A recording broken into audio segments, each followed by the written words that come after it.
अब बात शुरू करते हैं। जितने लोग यहां बैठे हैं आप सबको अस्सलाम वालेकुम, और जो लोग बाहर खड़े हैं उनसे बड़ी माजरत।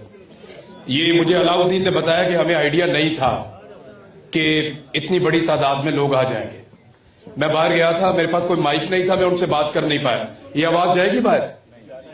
अच्छा चले, मैं फिर भी उनसे माजरत चाहता हूं, हालांकि मेरा इसमें कोई अमल दखल नहीं है। थोड़ा सा ये बैकग्राउंड मेरे यहां तक पहुंचने का आपको बताऊंगा, उसके बाद फिर डिटेल में थोड़ी सी बात करते हैं।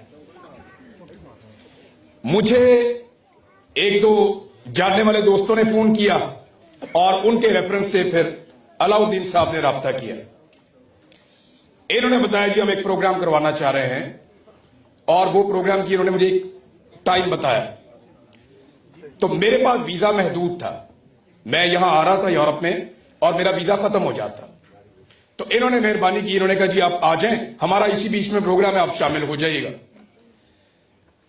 पाकिस्तानियों के लिए, पाकिस्तान के लिए, मेरे लोगों के लिए मुझे